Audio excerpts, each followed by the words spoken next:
Hi friends, welcome to RDC study centre. Telangana రాష్ట్రంలో DSC verification ప్రక్రియ దాదాపుగా మొత్తం పూర్తయిపోయింది. డిఎస్సి సర్టిఫికేట్ వెరిఫికేషన్ ప్రక్రియ అనేది మొత్తంగా టోటల్ అయిపోయిందండి.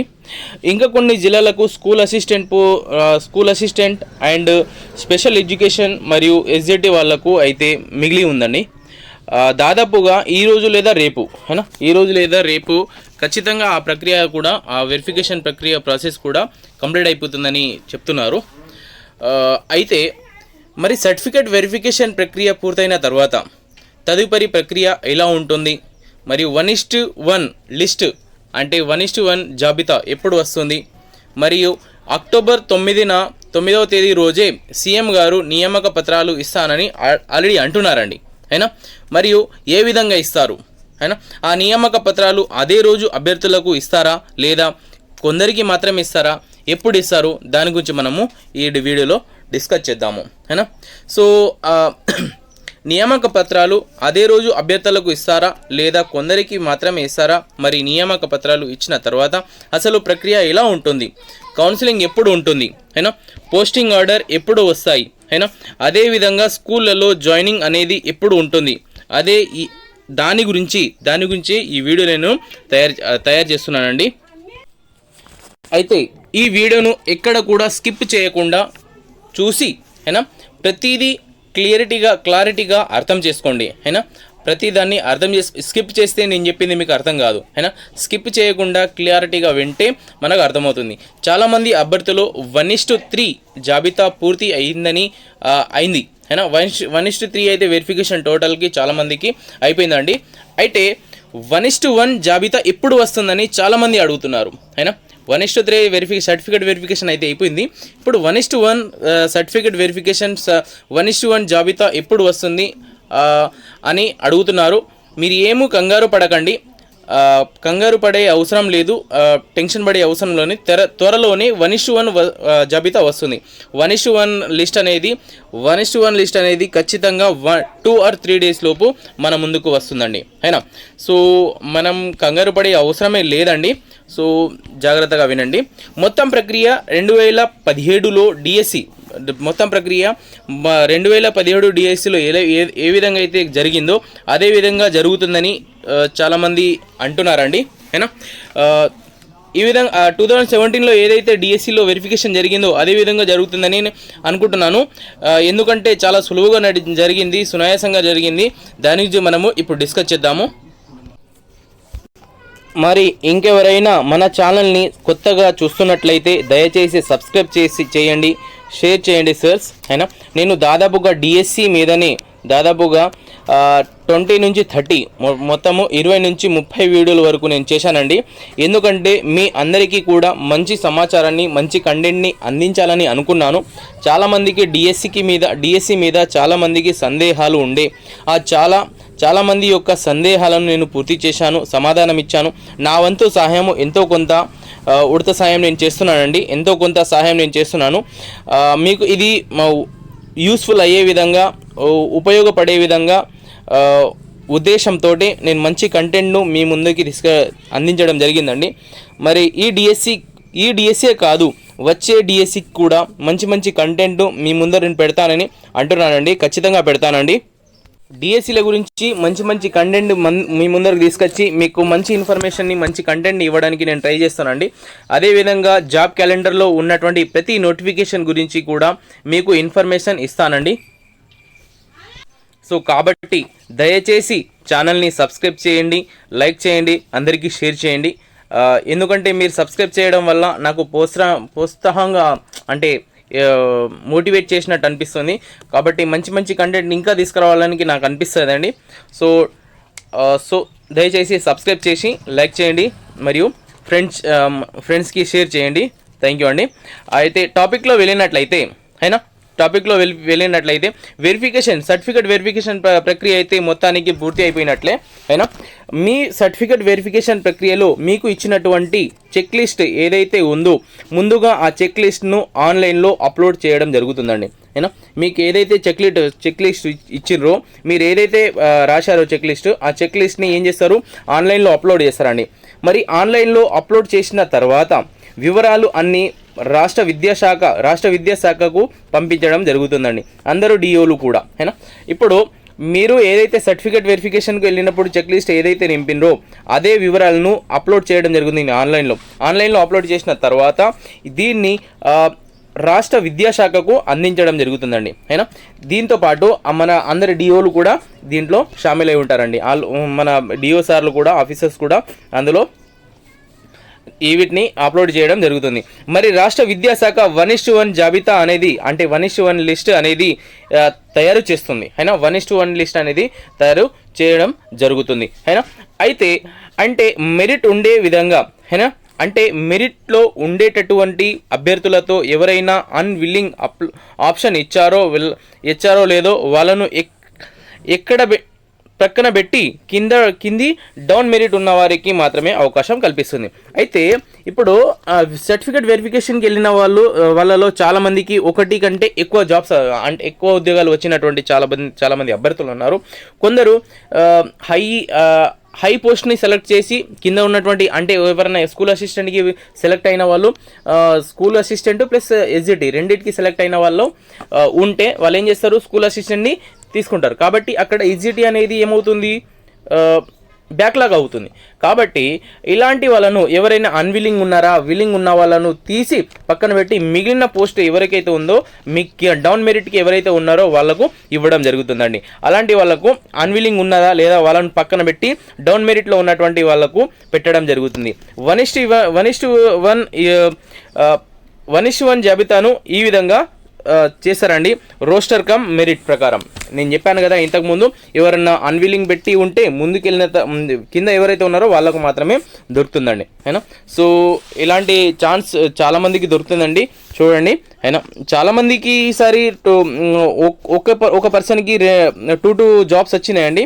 సో చాలామందికి కింద డౌన్ మెరిట్కి వచ్చే అవకాశం ఉంది అని అనిపిస్తుంది. సో ఎవరైతే సెలెక్ట్ అయ్యారో వాళ్ళకు కంగ్రాచులేషన్ అండి. అయినా మరి ఈ 1:1 జాబితా నాకు తెలిసి రేపు లేదా ఎల్లుండి ఉదయం వరకు అయితే రెడీ అయిపోతుంది. అంటే ఇప్పుడు 1:1 జాబితా అనేది, 1:1 లిస్ట్ అనేది ఈ రోజు లేదా రేపు లేదా ఎల్లుండి ఖచ్చితంగా రెడీ అయిపోతుంది. ఎందుకంటే ఆల్రెడీ సీఎం గారు 9th రోజు అందరికీ నియామక పత్రాలు ఇద్దామని ఆల్రెడీ అనుకుంటున్నారు ఎల్బీ స్టేడియంలో. ఆ విషయం అయితే అందరికీ తెలిసిందే. మీ అందరికీ కూడా వెబ్సైట్లో పెడతారు. ఎప్పుడు పెడతారు? వెబ్సైట్లో పెడతారు. నాకు తెలిసి ఖచ్చితంగా డిఎస్సి వెబ్సైట్లోనే 1:1 లిస్టును పెడతారు. డిఎస్సి వెబ్సైట్ ఏదైతే అఫీషియల్ వెబ్సైట్ ఉందో దాంట్లో పెడతారని నేను అనుకుంటున్నాను. ఒకవేళ నా వరకు ఈ ఇన్ఫర్మేషన్ వస్తే నేను ఖచ్చితంగా వీడియో చేసి మీ ముందరికి తీసుకొస్తానండి. అయినా మరి 1:1 జాబితా ప్రకటించిన తర్వాత 8వ తేదీ సాయంత్రం అందరికీ కూడా డిఓ ఆఫీసుల నుంచి మీకు ఫోన్ కాల్స్ అనేది రావడం జరుగుతుందండి. అయినా సో ఏమో 1:1 జాబితా 1:1 లిస్టు వచ్చిన తర్వాత ఖచ్చితంగా మీకు డిఓ ఆఫీస్ నుంచి ఫోన్ వస్తుంది. అయినా కాల్స్ అను వచ్చింది. మొన్న అయితే ఏ విధంగా అయితే మెసేజ్ వచ్చిందో ఇప్పుడైతే కాల్ వస్తుంది. ఎందుకంటే ఎవరైతే సెలెక్టెడ్ పీపుల్స్ ఉన్నారో వాళ్ళకు ఎల్బీ స్టేడియంకి సీఎం మీటింగ్ కోసము తీసుకెళ్ళడం జరుగుతుంది. ఎందుకంటే 9వ తేదీ రోజు ఎల్బీ స్టేడియంలో ఏముంటుంది, ప్రోగ్రామ్ ఉంది అని. అయినా కాబట్టి ఆ కార్యక్రమం విజయవంతం కావాలంటే ఇక్కడ ఉన్నటువంటి 11,000 మంది డిఎస్సి అభ్యర్థులను అక్కడ నియామక పత్రాలు ఇవ్వడం కోసం అక్కడ తీసుకెళ్తారు. అయినా దీన్ని విద్యాశాఖ అయితే బాగా కఠినం కాదు, చాలా గట్టిగా ప్రయత్నిస్తుందండి దీన్ని తొందరగా కంప్లీట్ చేయడానికి. ఇంకొకటి విషయం ఏంటంటే, ఇప్పుడు ఉన్నటువంటి డిఎస్సిలో ఇంతవరకు ఎన్నైతే డిఎస్సిలు జరిగినాయో ఇప్పుడు ఏ విధంగా అయితే ప్రాసెస్ స్పీడ్గా జరుగుతుందో ఇంత స్పీడ్ ఇప్పుడు కూడా జరగలేదు. ఇంతకుముందు ఇప్పుడు వచ్చే డిఎస్సిలో కూడా ఇదే విధంగా స్పీడ్ ప్రాసెస్ జరుగుతుందని నేను అనుకుంటున్నాను. వచ్చే డిఎస్సి కూడా వస్తుంది, దాని గురించి కూడా నేను వీడియో చేస్తానండి. అందరికీ కూడా 8వ తేదీ సాయంత్రం వరకు ఖచ్చితంగా ఫోన్ కాల్స్ వస్తాయి. అందరికీ కూడా అందరూ రెడీ ఉండండి ప్లీజ్. ఎందుకంటే 8వ తారీఖు రోజు సాయంత్రం వరకు ఖచ్చితంగా మీకు ఫోన్ కాల్ వస్తాయండి, రెడీగా ఉండండి. 9వ తేదీ విద్యాశాఖనే వెహికల్ని అరేంజ్ చేసి అందరినీ హైదరాబాద్కి తీసుకెళ్లడం జరుగుతుంది. ఎందుకు? ఎల్బీ స్టేడియంలో సీఎంతో మీటింగ్ ఉంది కాబట్టి. అయినా వాళ్ళందరికీ నియామక పత్రాలు ఇవ్వడం కోసము ఇవన్నీ ఇన్ఫర్మేషన్ అనేది వస్తుందండి. వెహికల్ కూడా మన గవర్నమెంటే చూస్తుంది, విద్యాశాఖని చూసుకుంటుంది. అక్కడ మాత్రము సీఎం గారి మీటింగ్లో కొద్ది మందికి మాత్రమే నియామక పత్రాలు అందించడం జరుగుతుంది. అయితే ఎక్కడైతే సీఎం మీటింగ్ ఉంటుందో అక్కడ కొంతమందికి మాత్రమే నియామక పత్రాలని ఇస్తారు అయినా, మరియు మిగిలిన వాళ్ళను అంటే సపరేట్ కౌంటర్ తయారు చేసి మిగతా వాళ్ళకు ఇవ్వడం జరుగుతుందని నేను అనుకుంటున్నాను అయినా. ప్రతి జిల్లాల నుండి కొంతమందికి మెరిట్ లిస్ట్ అభ్యర్థుల మెరిట్ల ప్రకారంగా కొంతమంది అభ్యర్థులను ఏం చేస్తారు, సెలెక్ట్ చేశారు. నియామక పత్రాలను సీఎం గారు రేవంత్ రెడ్డి గారు అందించడం జరుగుతుంది. మరి మిగిలిన అభ్యర్థుల కోసము అదే రోజు ఇస్తారు అయినా, అదే రోజు ఇస్తారు అయినా. కానీ ఎందుకంటే గురుకులలో ఆల్రెడీ అదే రోజు ఇచ్చారు అందరికీ అయినా, తో ఖచ్చితంగా ఇవ్వడం జరుగుతుంది. అక్కడనే కౌంటర్ పెట్టడం జరుగుతుందండి, ఇందులో ఎలాంటి డౌట్ లేదు అయినా. చాలామందికి ఇంతకుముందు గురుకులాల్లో కూడా అదే విధంగా ఇచ్చారు. ఇప్పుడు కూడా ఎలాంటి చేంజెస్ ఉండవు, ఎందుకంటే 11,000 మందికి మళ్ళా సీఎం గారు ఆల్రెడీ డిసైడ్ చేశారు. ఈ మంత్లోనే ఖచ్చితంగా టీచర్లను నేను స్కూళ్ళని పెడతానని చెప్పారు. కాబట్టి దాని ప్రకారంగా చేయాలంటే ప్రాసెస్ కూడా చాలా తొందరగా చేయాల్సి వస్తుంది అయినా. అక్కడ కౌంటర్లో ఏర్పాటు ఖచ్చితంగా చేస్తారని నేను అనుకుంటున్నాను అయినా. ఆర్డర్స్ వచ్చిన తర్వాత అయినా, మనకు నియామక పత్రాలు వచ్చిన తర్వాత ఏం చేయాలి అయినా, అప్పుడు కౌన్సిలింగ్ అనేది స్టార్ట్ అవుతుంది అయినా. ఏం చేస్తుంది, కౌన్సిలింగ్, మనకు సపరేట్ కౌన్సిలింగ్ అనేది స్టార్ట్ అవుతుంది అయినా.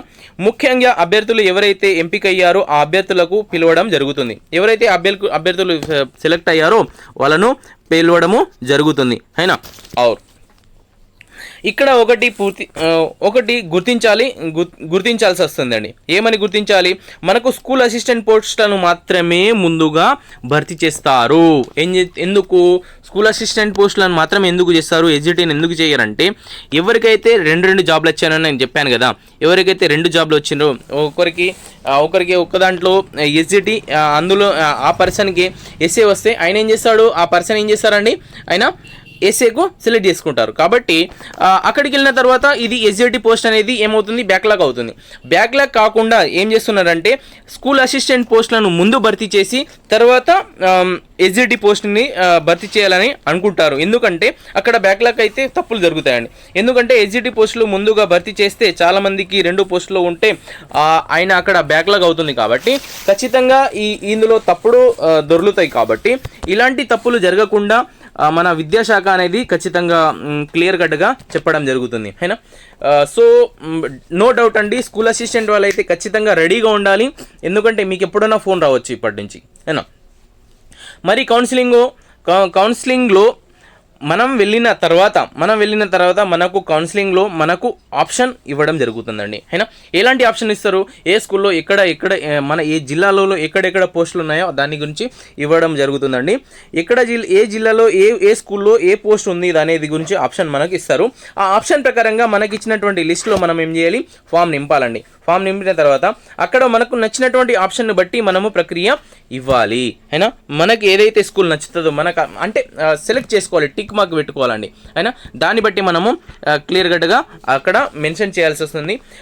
1, 2, 3 అనే ప్రియారిటీ ఇచ్చిన తర్వాత ప్రకారం మెరిట్ ప్రకారం మనకు పోస్టింగ్ ఇవ్వడం జరుగుతుంది. అక్కడ 1, 2, 3 అనేటువంటి ఏదో ఒకటి అంటే స్కూల్ నేము, డిస్ట్రిక్ట్ నేము, ప్లేస్ నేము ఇవ్వడం జరుగుతుంది. దాన్ని బట్టి మనము సెలెక్ట్ చేసుకోవాలి అయినా.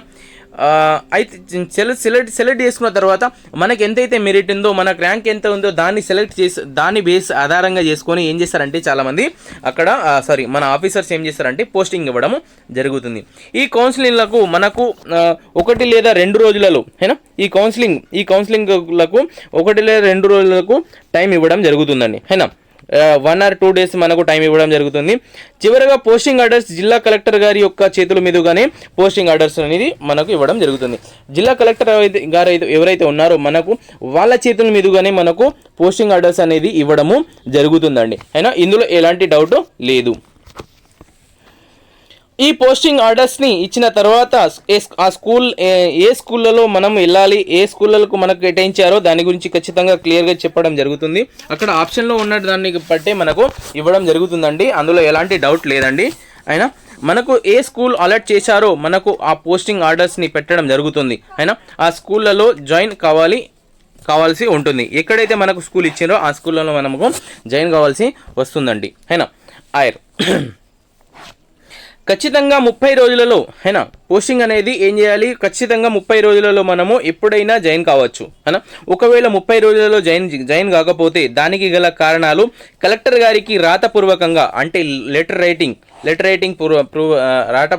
లెటర్ రాసి మనము దానికి కారణమై ఏందిదో ఎందుకు మనం జాయిన్ కాలేదు 30 డేస్ లోపు ఎందుకు జాయిన్ కాలేదు దానికి కారణం అనేది మెన్షన్ చేయాల్సి వస్తుందండి, ఒక లెటర్ రాయాల్సి వస్తుంది. ఇది అయితే డిఎస్సి యొక్క నియామకాలండి అయినా ఇప్పటివరకు ఏదైతే నేను చెప్పానో డిఎస్సి యొక్క నియామకాలండి ఇవి అని. మరి అదే ప్రక్రియ కూడా 2017లో అయినా 2017లో ఏదైతే ప్రక్రియ జరిగిందో అదే ప్రక్రియ ఇప్పుడు కూడా జరగబోతుందండి. అందులో ఎలాంటి చేంజెస్ లేదని అనుకుంటున్నాను అయినా. మరి ఇదే ప్రక్రియను కొనసాగిస్తారా, మరి ఇంకేమైనా కొత్తగా డిఫరెంట్గా ఉంటుందా, దాని గురించి మనము డిస్కస్ చూద్దాము అయినా. ప్రక్రియ అయితే ఈ విధంగా ఉంటుందండి అయినా. మొత్తానికి నేను చెప్పినట్లు ప్రక్రియ ఉంటుందండి, ఇందులో ఎలాంటి డౌట్ ఉండదు. మరి కౌన్సిలింగ్ అనేది ఆన్లైన్లో ఉంటుందా మరియు ఆఫ్లైన్లో ఉంటుందా అనేది ఒక డిఫరెంట్ అనిపిస్తుందండి. 2017లో అయినా 2017లో జరిగినటువంటి కౌన్సిలింగ్ అయితే వెబ్ ఆప్షన్ ఆఫ్లైన్లోనే జరిగిందండి అయినా, ఆఫ్లైన్లో తీసుకున్నారు. ఇప్పుడు అదే విధంగా చేస్తారని అనుకుంటున్నాను అయినా, చూద్దాం అయినా. ఒకవేళ ఇందులో ఏమైనా డిఫరెంట్ వస్తే నేను మెసేజ్ చేస్తానండి, పోస్ట్ పెడతాను అయినా. నెక్స్ట్ ఒకవేళ నా వీడియో దానితో పాటు ఎవరైతే డిఎస్సిలో జాబ్ రాలేదో, ఎవరికైతే మిస్ అయిందో వాళ్ళ గురించి కూడా ఒక మంచి వీడియో చేశానండి, చూడండి. నేను డిస్క్రిప్షన్లో లింక్ ఇస్తాను, చూడండి, అర్థమవుతుంది క్లియర్ కట్గా మీకు ఏమైంది, ఏం జరగబోతుంది దాని గురించి నేను క్లియర్ కట్గా ఎక్స్ప్లెయిన్ చేశానండి. డిస్క్రిప్షన్లో లింక్ ఇస్తాను, చూడండి, మెసేజ్ చేస్తానండి, పోస్ట్ పెడతాను అయినా. నెక్స్ట్ ఒకవేళ నా వీడియో మంచిగా అనిపిస్తే లైక్ చేయండి, దయచేసి సబ్స్క్రైబ్ చేయండి అయినా. అభ్యర్థులకు చాలామందికి మంచి కంటెంట్ని నేను పంపిస్తున్నానండి. వీడియో చూస్తున్నవారు దయచేసి ఛానల్ని సబ్స్క్రైబ్ చేసి, చాలామందికి వీడియో చూస్తున్నారు కానీ సబ్స్క్రైబ్ చేయట్లేదు అయినా. చాలామంది నా వీడియోని చూస్తున్నారు కానీ సబ్స్క్రైబ్ చేయట్లేదండి. ప్లీజ్, నేను మంచి కంటెంట్ని మీ ముందుకు తీసుకొస్తున్నాను, సో నాకు ఒక ప్రోత్సాహంగా అనిపిస్తుందండి. So thank you so much.